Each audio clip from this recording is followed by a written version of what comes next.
नमस्कार दोस्तों, मैं नितेश आप सभी का स्वागत करता हूं आपके अपने YouTube चैनल स्टडी पॉइंट में। इस वीडियो में हम 8 फरवरी 2022 के कुछ महत्वपूर्ण करंट अफेयर्स के क्वेश्चंस करेंगे। इससे पहले यदि वीडियो पसंद आए तो वीडियो को लाइक करें, शेयर करें, साथ ही साथ चैनल को सब्सक्राइब करना ना भूलें और बेल आइकन को प्रेस करें, जिससे कोई वीडियो अपलोड हो तो सबसे पहले नोटिफिकेशन आपको मिले। तो आइए शुरू करते हैं। गणतंत्र दिवस परेड 2022 में भाग लेने वाले 12 राज्यों केंद्र शासित प्रदेशों में से किस राज्य ने सर्वश्रेष्ठ झांकी का पुरस्कार जीता? देखो सर, हमने पहले वीडियो में भी डिस्कस किया है टोटल झांकी कितनी थी। तो अगर हम टोटल झांकी की बात करें तो टोटल झांकी थी 21, जिसमें से 12 झांकी थी राज्य या यूनियन टेरिटरीज की, यानी स्टेट की और यूटीज की, यानी कि राज्य और केंद्र शासित प्रदेशों की, और 9 जो झांकी थी वो थी सरकारी विभागों या मंत्रालयों की। ठीक है, 9 झांकी थी सरकारी विभागों या मंत्रालयों की। ठीक है, तो अगर हम राज्य यानी स्टेट और यूटीज की बात करें तो ये इसमें से जो जीता है पहले नंबर पे है वो है सर उत्तर प्रदेश यानी यूपी। ओके, यूपी की झांकी किस पे थी? तो यूपी की झांकी दिखाई गई थी एक जिला एक उत्पाद योजना यानी 1 डिस्ट्रिक्ट 1 प्रोडक्ट योजना पर दिखाई गई थी। एक जिला एक उत्पाद योजना इसमें दिखाई गई, और साथ ही साथ काशी विश्वनाथ धाम भी दिखाया गया यूपी की झांकी में। काशी विश्वनाथ धाम भी दिखाया गया सर यूपी की झांकी में। ओके, तो स्टेट और यूटीज की बात करें तो नंबर 1 पे रहा यूपी, नंबर 2 पे रहा इसमें कर्नाटक। और कर्नाटक में दिखाया गया कर्नाटक की जो परंपरागत हस्तशिल्प है उसको, जो कर्नाटक की परंपरागत हस्तशिल्प है उसे दिखाया गया कर्नाटक की झांकी में। ओके, और तीसरे स्थान पे रहा मेघालय, और मेघालय ने अपने 50 साल पूरे किए हैं राज्य होने के।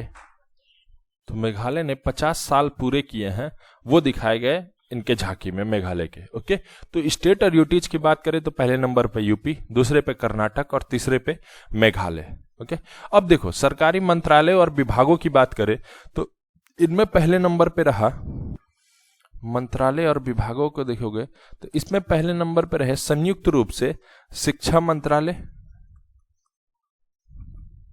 और उड्डयन मंत्रालय की झांकी, और उड्डयन जो नागरिक उड्डयन मंत्रालय है उनकी झांकी, ये रही सर पहले नंबर पे। ओके, अब देखो शिक्षा मंत्रालय की जो झांकी थी वो किस पे थी? ये थी सर न्यू एजुकेशन पॉलिसी पे। न्यू एजुकेशन पॉलिसी पे थी शिक्षा मंत्रालय की झांकी, और जो उड़ान योजना है उस पे थी सर उड्डयन मंत्रालय की। उड़े देश का आम नागरिक, ये जो योजना है उड़ान, इस पे थी सर उड्डयन मंत्रालय की झांकी। ओके, हमारे अभी शिक्षा मंत्री कौन है? ये है सर धर्मेंद्र प्रधान। और नागरिक उड्डयन मंत्रालय के मंत्री कौन है? ये हैं ज्योतिरादित्य सिंधिया। ओके, देखो ये हो गई सर झांकी की बात। अब देखो मार्चिंग कंटिंजेंट पूछा जाता है कि बेस्ट मार्चिंग कंटिंजेंट का अवार्ड किससे मिला? बेस्ट मार्चिंग कंटिंजेंट का अवार्ड किससे मिला? तो देखो सर इसमें भी 2 कैटेगरी है। एक होती है सीएपीएफ यानी अर्धसैनिक बल, तो अर्धसैनिक बल यानी सीएपीएफ में बेस्ट मार्चिंग कंटिंजेंट का अवार्ड मिला है सीआईएसएफ को। ओके, सीआईएसएफ है पहले नंबर पे, यानी बेस्ट मार्चिंग कंटिंजेंट सीएपीएफ में मिला है सर सीआईएसएफ को। एक होता है सर सर्विसेज। देखो सर्विसेज में कौन कौन आता है? सर्विसेज में आती है हमारी Indian army, Indian air force, Indian coast guard और इंडियन नेवी। ओके, ये 4 आते हैं सर सर्विसेज में, और सीएपीएफ में बीएसएफ, सीआईएसएफ, आईटीबीपी, सीआरपीएफ, ये सारी चीजें आती हैं सर सीएपीएफ में। ओके, दिल्ली पुलिस ये भी आती है सीएपीएफ में। ओके, तो सीएपीएफ की जो जीती है वो पहला पुरस्कार मिला है सीआईएसएफ को, और सर्विसेज में जो मिला है वो मिला है सर हमारी इंडियन नेवी का। ओके, तो ये बात आपको ध्यान रखना चाहिए, इससे क्वेश्चन बनते ही बनते हैं हर साल। नए विश्वविद्यालय अनुदान आयोग के अध्यक्ष के रूप में किसे नियुक्त किया गया है? तो देखो सर विश्वविद्यालय अनुदान आयोग ये है क्या, करता क्या है? देखो विश्वविद्यालय अनुदान आयोग जो है ना वो रेगुलेट करता है विश्वविद्यालयों को, जो भी गाइडलाइंस आनी है विश्वविद्यालयों को लेके, एक तरीके से आप कह सकते हो उनका नियमन करता है विश्वविद्यालय अनुदान आयोग। और इसके अभी अध्यक्ष बने हैं M Jagdish Kumar. Okay, M Jagdish Kumar कौन है? ये है सर जेएनयू के वाइस चांसलर। ठीक है, जिसको कुलपति बोलते हैं, जेएनयू के ये है कुलपति यानी वाइस चांसलर। ठीक है, जो चांसलर होता है वो क्या बोलते हैं? चांसलर को बोलते हैं कुलाधिपति। ओके, तो जेएनयू के हैं सर कुलपति, vice chancellor M Jagdish Kumar. अब ये होंगे विश्वविद्यालय अनुदान आयोग के अध्यक्ष। क्राइसिल रिपोर्ट के अनुसार वित्त वर्ष 2022-23 भारत की जीडीपी कितने प्रतिशत बढ़ने की उम्मीद है? तो देखो सर, क्राइसिल के रिपोर्ट के अनुसार वित्त वर्ष 2022-23 में जो भारत की जीडीपी बढ़ने का अनुमान है वो है सर 7.8%। ओके, और लेकिन जो इकोनॉमिक सर्वे ऑफ इंडिया है, इकोनॉमिक सर्वे ऑफ इंडिया, इन्होंने दिया था,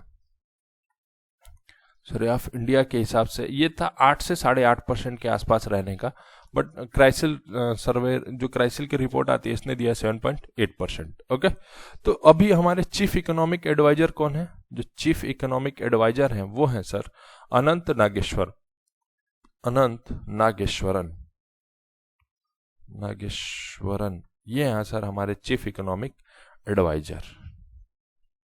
किस कंपनी ने घोषणा की कि उसने $3.6 बिलियन में डेस्टिनी डेवलपर बंजी का अधिग्रहण किया है? देखो सर, ये है बंजी। ओके, बंजी, ठीक है। बंजी क्या है सर? बंजी बेसिकली एक गेम्स की डेवलपर कंपनी है, एक गेम्स बनाती है, यूएसए की कंपनी है sir, United state of America की एक कंपनी है जो कि बनाती है गेम्स। ठीक है, इसका जो पॉपुलर गेम है वो कौन सा है? वो है सर डेस्टिनी। अगर आप खेलते होगे गेम तो डेस्टिनी गेम इसका पॉपुलर गेम है जो बनाती है बंजी, और इसको खरीदा है सोनी ने। ओके, तो इसका अधिग्रहण करा है सर सोनी ने, और सोनी कंपनी है सर जापान की। ओके, तो जापान की कंपनी सोनी ने खरीद लिया है डेस्टिनी डेवलपर बंजी को। ओके, अभी अभी एक और गेम की कंपनी को खरीदा माइक्रोसॉफ्ट ने। ये तो काफी बड़ी डील थी सर माइक्रोसॉफ्ट वाली। तो माइक्रोसॉफ्ट ने खरीदा, किसको खरीदा? ये खरीदा एक्टिविजन ब्लिजार्ड को, एक्टिविजन ब्लिजार्ड को। देखो, अब गेम का ही जमाना है, तो आप देख रहे होगे कई सारी गेमिंग कंपनियां बिक रही हैं, खरीदी जा रही हैं। ओके, तो ये खरीदा है माइक्रोसॉफ्ट ने एक्टिविजन ब्लिजार्ड को, और बंजी को खरीदा सोनी, जो कि है जापान की कंपनी। अमिताभ दयाल, जिनका हाल ही में निधन हो गया, किस क्षेत्र से संबंधित है? तो देखो सर, अमिताभ दयाल संबंधित थे अभिनय और फिल्म निर्माण से, यानी ये एक्टर थे, तो अभिनय और फिल्म निर्माण से संबंधित थे। कई सारी भोजपुरी फिल्मों में भी इन्होंने काम किया है सर। तो उम्दा कैरेक्टर, अभी इनका निधन हो गया है, अमिताभ दयाल, जो कि रिलेटेड थे अभिनय यानी एक्टर्स, एक्टिंग और फिल्म मेकिंग से, प्रोड्यूसिंग से। ओके, किस भारतीय संस्थान ने भारत के सबसे शक्तिशाली सुपर कंप्यूटर में से एक परम प्रवेगा को स्थापित किया है? देखो सर, बात हो रही है सबसे शक्तिशाली सुपर कंप्यूटर में से एक, यानी ये अभी सबसे शक्तिशाली नहीं है। ओके, ये सबसे शक्तिशाली में से एक है परम प्रवेगा, जिसको स्थापित करा है IISc ने, जिस मतलब इंडियन इंस्टीट्यूट ऑफ साइंस ने। Okay, Indian institute of science ने करा है सर इसको स्थापित परम प्रवेगा को। ठीक है, ये सबसे शक्तिशाली नहीं है, ये ध्यान रखना। भारत का सबसे शक्तिशाली यानी सबसे ताकतवर जो सुपर कंप्यूटर है वो कौन सा है? वो है सर परम सिद्धि, उसका नाम है परम सिद्धि। परम सिद्धि का जो स्पीड है वो कितना है? तो परम सिद्धि की अगर स्पीड की बात करोगे सर, तो परम सिद्धि की स्पीड है 5.267 पेटाफ्लॉप्स। ये है सर परम सिद्धि की स्पीड, जो कि भारत का सबसे ताकतवर सुपर कंप्यूटर है। ओके, विश्व में अगर इसका स्थान देखोगे परम सिद्धि का, तो विश्व में इसका स्थान है 62वां। ओके, 62 नंबर पे आता है सर हमारा सबसे ताकतवर कंप्यूटर विश्व में, जिसकी स्पीड है 5.267 पेटाफ्लॉप्स। फ्लॉप्स होता है सर जिसमें इसकी स्पीड को मापा जाता है सुपर कंप्यूटर की, उसको बोलते हैं फ्लॉप्स। इसके बारे में हम पिछले वीडियो में डिस्कस कर चुके हैं। ओके, अब देखो सर, अगर हम बात करें कि सब विश्व का सबसे ताकतवर सुपर कंप्यूटर कौन सा है, तो ये है सर जापान का कंप्यूटर, जिसका नाम है फुगाकू। ये विश्व का सबसे तेज, सबसे ताकतवर कंप्यूटर है फुगाकू, जिसकी स्पीड है सर 442 पेटाफ्लॉप्स। यानी हमारे जो सुपर कंप्यूटर है सबसे ताकतवर, परम सिद्धि से 90 गुना अधिक ताकतवर फुगाकू, 442 पेटाफ्लॉप्स। ओके, अच्छा देखो, परम प्रवेगा की बात हो रही है। परम प्रवेगा का स्पीड कितना है? तो परम प्रवेगा की स्पीड है 3.3 पेटाफ्लॉप्स, 3.3 पेटाफ्लॉप्स। ओके, तो ये ध्यान रखो सर, भारत का सबसे ताकतवर परम सिद्धि, अभी परम प्रवेगा लगा है सर IISc में, और दुनिया का सबसे ताकतवर Fugaku supercomputer. Bharat Bangladesh सीमा पर तीसरे बॉर्डर हाट की आधारशिला किस राज्य की सीमा पर रखी गई है? देखो, बॉर्डर हाट मतलब क्या होता है? बॉर्डर हाट होता है मतलब एक प्रकार का छोटा मार्केट। हाट होता है छोटा मार्केट, ठीक है। स्मॉल साइज का जो मार्केट होता है उसको बोलते हैं बॉर्डर हाट, जहाँ पे लोग जाके सामान वगैरह खरीद सके। तो ये भारत बांग्लादेश सीमा पर लगा है। और ये किस राज्य में लगा है सर? तो ये लगा है सर त्रिपुरा में। ओके, तो त्रिपुरा में लगा है भारत बांग्लादेश सीमा पर तीसरा बॉर्डर हाट। ओके, देखो सर बात हो रही है त्रिपुरा की, तो त्रिपुरा के बारे में देख लेते हैं। त्रिपुरा में बन रही है एक बुद्धिस्ट यूनिवर्सिटी, बुद्धिस्ट यूनिवर्सिटी बन रही है सर। ये कहाँ बन रही है? ये बन रही है सबरूम में। ओके, त्रिपुरा के सबरूम में बन रही है बुद्धिस्ट यूनिवर्सिटी। अच्छा, त्रिपुरा और बांग्लादेश के बीच में एक नदी बहती है, त्रिपुरा और बांग्लादेश के बीच में एक नदी बहती है जिसका नाम है सर फेनी। ठीक है, तो फेनी नदी पर अभी हम ब्रिज भी बना रहे हैं। ठीक है, तो यहाँ फेनी नदी पर बन रहा है ब्रिज त्रिपुरा और बांग्लादेश के बीच में। ओके, त्रिपुरा की एक बहुत ही फेमस योजना है मदर ऑन कैंपस योजना, मदर ऑन कैंपस योजना। तो ये मदर ऑन कैंपस योजना भी है सर त्रिपुरा की। भारत के किस बैंक ने ईंधन की कमी का सामना कर रहे श्रीलंका के साथ $500 मिलियन लाइन ऑफ क्रेडिट समझौते पर हस्ताक्षर किए हैं? तो देखो sir, $500 million line of credit समझौते पर हस्ताक्षर करा है एक्जिम बैंक ने। ठीक है, देखो क्या है, भारत श्रीलंका को लोन चाहिए क्या खरीदने के लिए सर? ईंधन खरीदने के लिए। और ईंधन किससे खरीदेंगे? वो भारत से खरीदेंगे, ऐसा उनका कहना है। इसलिए एक्जिम बैंक ने दे रहा है उन्हें $500 मिलियन की लाइन ऑफ क्रेडिट, जिसका इंटरेस्ट होगा सर 2%, यानी 2% ब्याज पे दिया जा रहा है $500 मिलियन का लाइन ऑफ क्रेडिट। ये दे कौन रहा है? एक्जिम बैंक। एक्जिम बैंक क्या है सर? एक्जिम बैंक यानी कि export and import bank of India. आपने नाम सुना होगा sir, export and import bank of India. ये दे रहा है सर 2% ब्याज पे लाइन ऑफ क्रेडिट श्रीलंका को उनके ईंधन के खरीद के लिए। ओके, देखो सर, अभी जो श्रीलंका है ये श्रीलंका में ट्रिम कोमाली में हम अपना ऑयल टैंकर भी भारत विकसित कर रहा है। ठीक है, जो ऑयल टैंकर है ये भी भारत विकसित कर रहा है। इस डील के बारे में हमने तत्कालीन समय में चर्चा किया था अपने वीडियोस में। तो ट्रिम कोमाली में ऑयल टैंकर भी भारत अपना विकसित कर रहा है। ओके, पुनौरा धाम को हाल ही में स्वदेश दर्शन योजना के रामायण सर्किट में शामिल किया गया है। यह किस राज्य में है? देखो सर, आपको पता है रामायण सर्किट में मतलब क्या होगा? एक सर्किट में रामायण से जुड़ी चीजें, सारी चीजें एक तरीके से पिरो दी जाएंगी। एक उसका मैप होगा।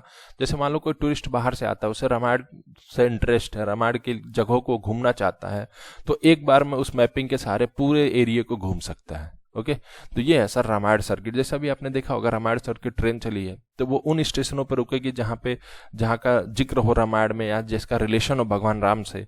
तो ये सब चीज़ों को देखते हुए एक तरीके से आप कह सकते हो पर्यटन को बढ़ावा देने के लिए स्वदेश दर्शन योजना चल रही है। उसी में रामायण सर्किट में शामिल किया गया है सर पुनौरा धाम को। और पुनौरा धाम है सर बिहार में। बिहार में देखो सीतामढ़ी है ना, सीतामढ़ी। ठीक है, यहीं पे है सर पुनौरा धाम। और ये मान्यता है सर कि सीतामढ़ी में सीता माता का हुआ था जन्म। सीता माता का जन्म हुआ था सर सीतामढ़ी में, ये मान्यता है। कई लोग ये भी बोलते हैं कि उनका जन्म जनकपुर में हुआ था, तो अलग अलग बातें हैं। बाकी ये मान्यता है सर कि सीतामढ़ी में हुआ था सीता माता का जन्म। यहाँ राम सीता मंदिर भी है बहुत भव्य दर्शन के लिए। ओके, तो अभी ये ध्यान रखो पुनौरा धाम है सर सीतामढ़ी में, जो कि बिहार में है और इसको जोड़ा गया है रामायण सर्किट में। ओके, देखो बिहार में एक जिला है पूर्णिया, और पूर्णिया जिला भारत का एकमात्र ऐसा जिला है जहां की हर पंचायत में लाइब्रेरी है। ठीक है, यदि पूछा जाए भारत का ऐसा कौन सा जिला है जिसकी हर पंचायत में एक लाइब्रेरी है, तो वो है सर पूर्णिया जिला, जो कि है बिहार में। ओके, बिहार में एक स्पोर्ट्स यूनिवर्सिटी भी बन रही है नालंदा में। स्पोर्ट्स यूनिवर्सिटी बन रही है नालंदा में। ओके, बिहार के भागलपुर की मंजूषा चित्रकला को मिला है सर, भागलपुर में जो मंजूषा चित्रकला है इसको मिला है अभी अभी जीआई टैग।